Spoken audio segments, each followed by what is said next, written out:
This month we're going to be working on this mountain scene from Glacier National Park. This is a field study that I've done on location.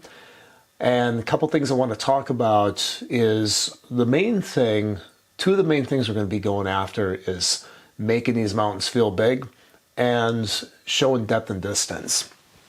Depth and distance is going to be shown by aerial perspective.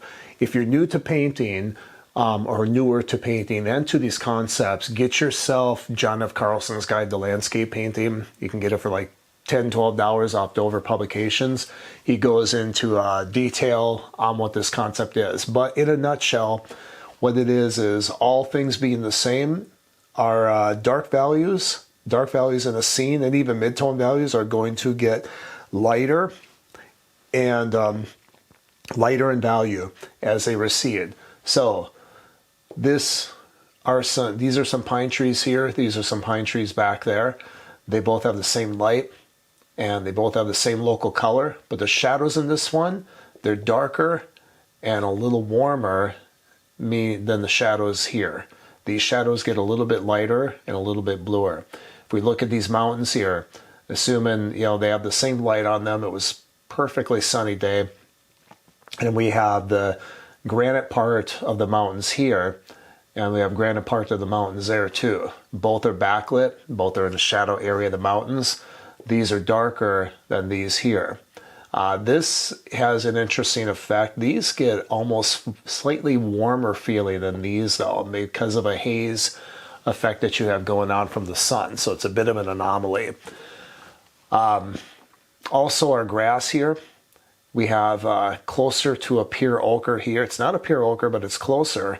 And then the grasses here, as things go further back, they have less yellow in them. They get a little grayer. They shift a little more toward red too. The rules of aerial perspective also, the first color to drop out as things recede into the distance is yellow. So you're gonna have more yellow in anything here than you're gonna have in here. And definitely not much of any yellow back in there. There's some nice reflected light going on in there. That was a challenge to paint on location, but we're gonna get that in because I think that's ultra important. Also, colors on our palette for this month: titanium white, cadmium lemon, cadmium yellow light, cadmium orange, yellow ochre, burnt sienna, Venetian red, alizarin permanent. You can also use just alizarin crimson, but that does have a tendency to fade over time. Ultramarine blue, cobalt blue, cerulean blue hue. You could always use regular cerulean blue. This just has a little more tinting strength. And viridian. I'm painting on a glass palette. I had taken a piece of plywood. I taped off this section. I use Golden's neutral gray and gray 5.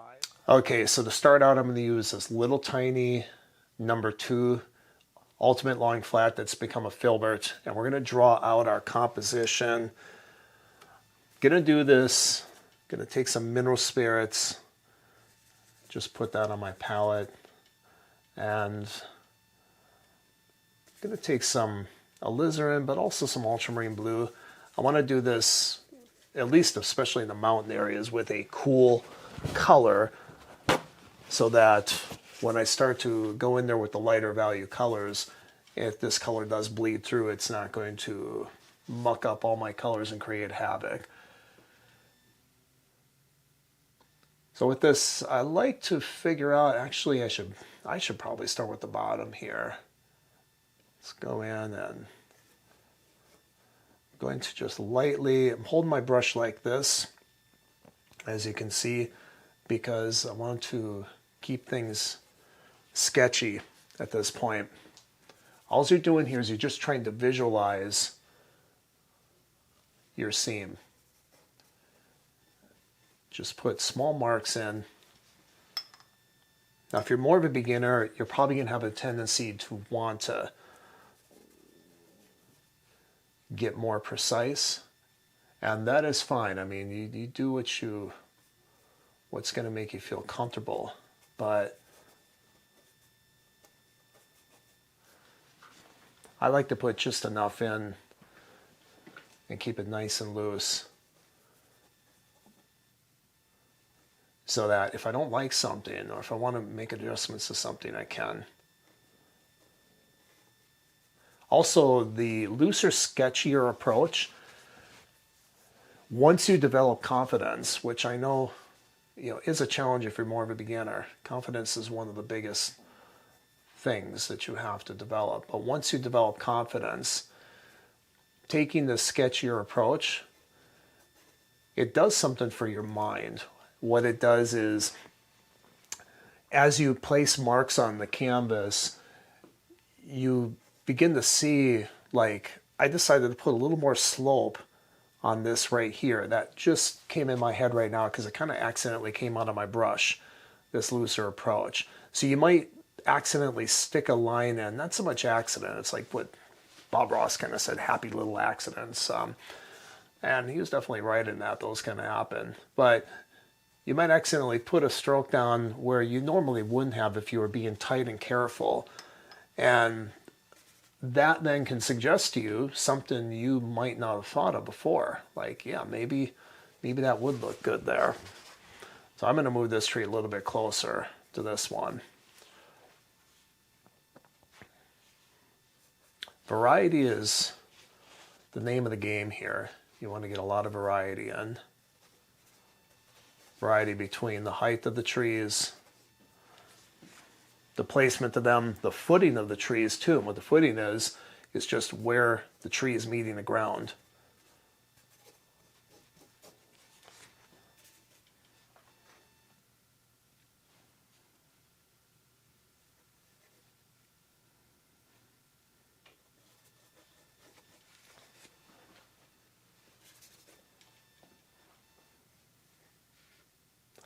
It's like we have this footing right here on this slope like that.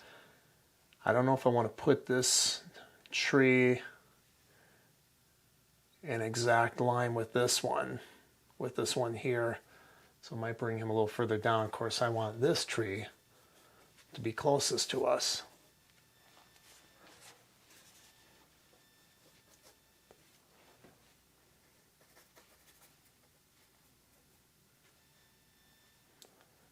And I'd like this tree to be taller than this one, but not as tall as that one.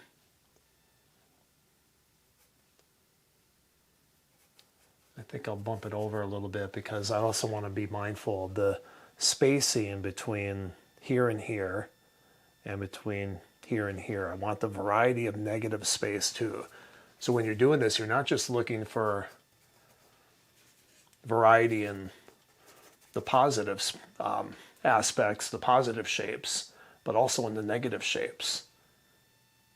And if you're more of a beginner, the negative shapes, that's just, everything you paint, you put on your canvas makes a shape. So you make a shape with the trees, but then the trees also make a shape here. That's called negative space or a negative shape. And you want variety in those too.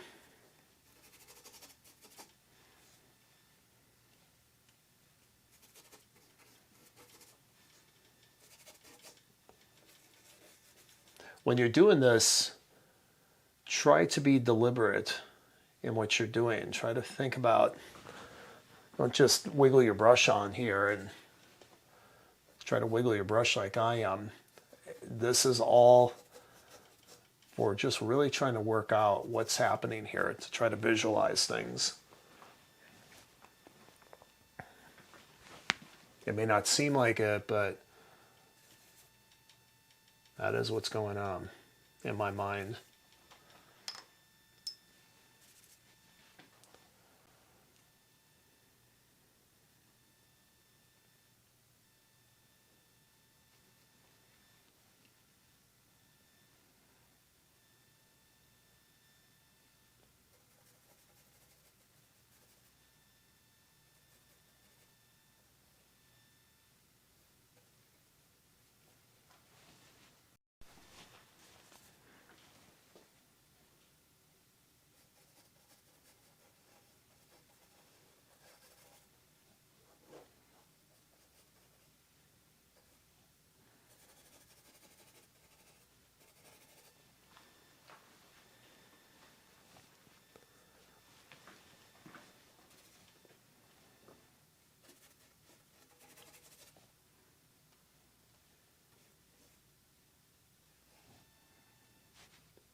As things recede, our shapes are going to get simpler. That's very important for suggesting aerial perspective. I go a little more straight ultramarine blue as I go further back.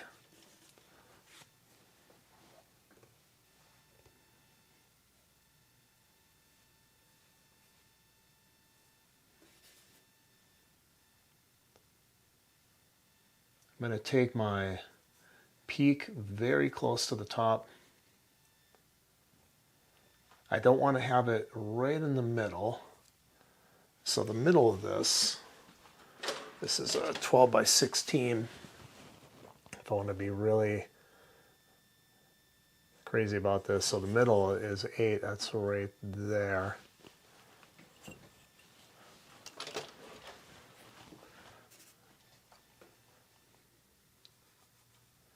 I think I'll have it just slightly offset.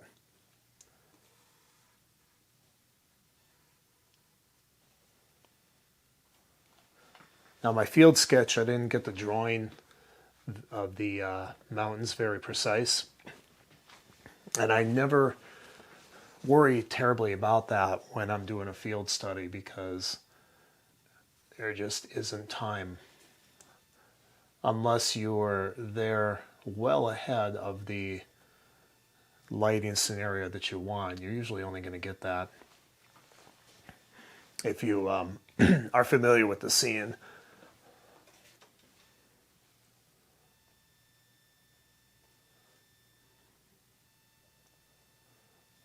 But generally what I do is I'm just primarily concerned when I'm out plein air painting about getting the overall shapes of color and value.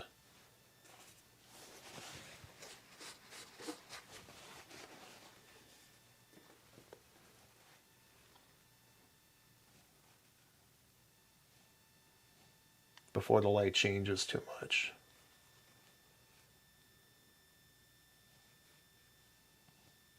So I really like this peak here. I'm going to move things around as I see fit to achieve the objective I want.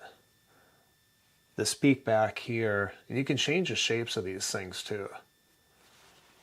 This peak back here was that really distant one that had that hazy bit of granite exposed. And I want to make sure that's in there because that really indicates gives us even more aerial perspective, more depth and distance. So big question is, do I want this tree to go above this peak or underneath it? And I don't want them to merge up like that. And I can draw the line and have it merge up right now, but I have to make a note to myself to make sure I don't leave it like that. I'll probably have the tree be subordinate because I want the mountain to be the star of the show, if you will. So I'll have that mountain be the highest.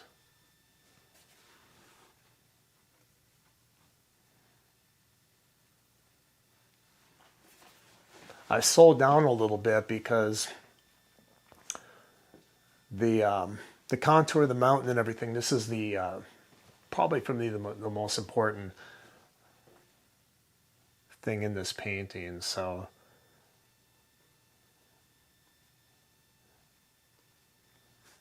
I want to take my time and really visualize what is happening.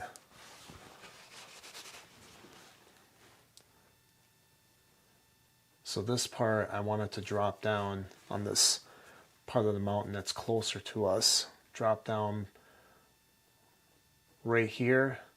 We have this that comes up and then it angles like that, and then we have this point right here. I don't want this to line up vertically with that, so I shifted this over a bit more.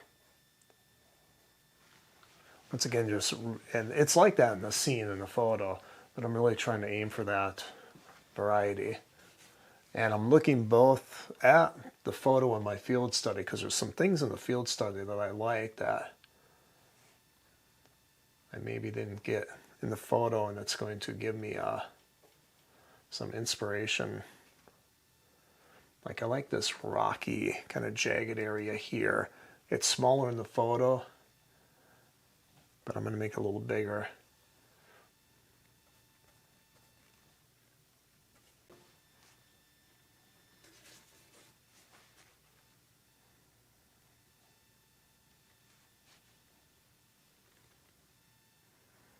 I'm thinking I might come down more with this.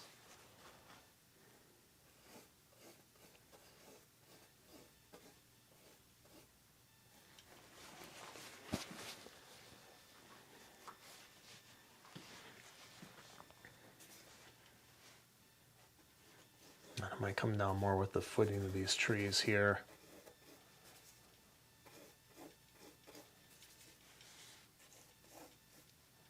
Bring the whole area foreground down more to give the mountains a little more dominance.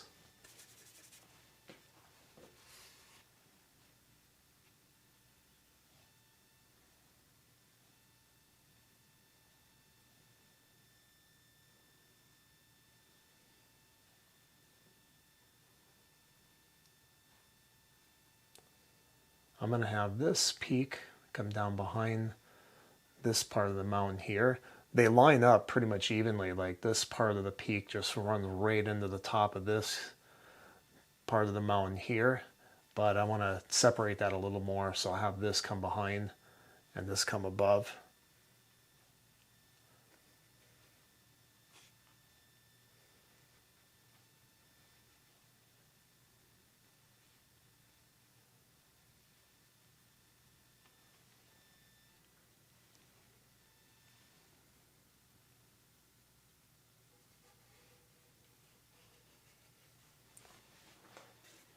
I didn't have this in my sketch. I should have, but there's a part of a mountain that comes down here, and I think that'll be a nice thing to stop this heavy flow going this way and keep the eye in the composition.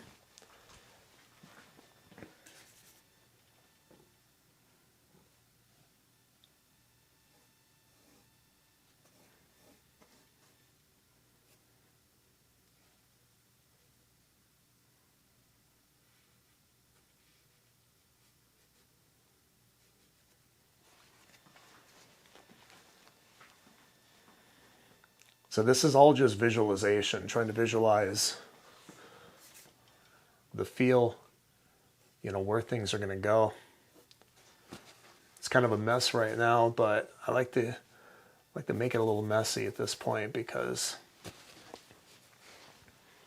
once again, it kind of frees me to do what I want to do in this, which is create an interesting composition.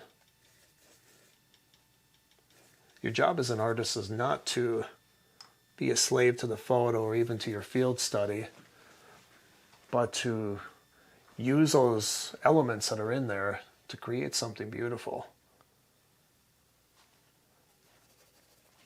The most fundamental thing you can do, one of the most fundamental things you can do to create something that looks beautiful is variety.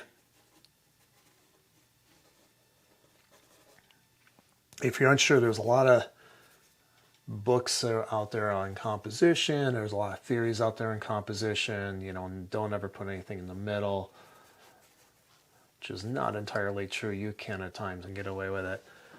Don't put things in the middle. Don't divide your canvas up by thirds and all that stuff. That stuff is useful,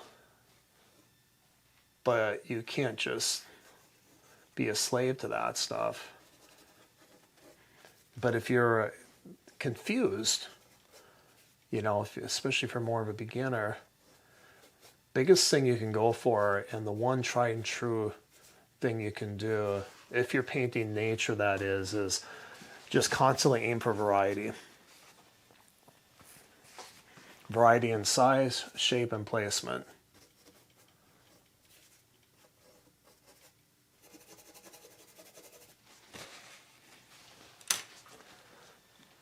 Okay, that's our rough sketch. Now at this point you want to when you get to the point where you're pretty confident about the placement of things, you want to stop and once again look for that variety. So where am I going to be putting things? I want to make sure this tree does not go as tall as I have it here, so make a note of that. But I want to make sure that, once again, variety. This tree is shorter than this one, but not as, this one is not as tall as that one, so I have variety in height. This tree is going to be our fattest tree. And placement, the footing, where the trees come down.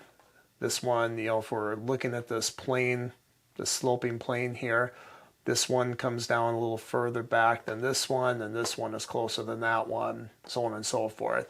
Now, you don't have to obsessively make sure that everything is offset from each other. You can have some things line up and merge, but it shouldn't be bothersome. All right. Our shapes are going to get smaller as they go back. Don't make them too small, though, from here to here. A lot of beginning artists have a tendency to go overboard. They'll make, some trees here big, and then they'll go really small with these back there. Another thing that artists might do is that they'll make these things really small in the foreground, too small. So be careful of that. Don't be afraid to go a little bit big with this tree. But make sure that your progression going back is natural. These trees shouldn't look microscopic compared to these, but they should definitely recede. Now back here they do get very small to where they're just going to be mostly abstract shapes. Also in our mountain peak, try to avoid having that right in the middle, which is right there. And just offset these things and create as much variety as possible. Don't worry about following the photo exactly. Nobody's going to go there and say, hey, that peak doesn't look exactly like that, and nobody's going to compare it with the photograph. So feel free to change things around a bit.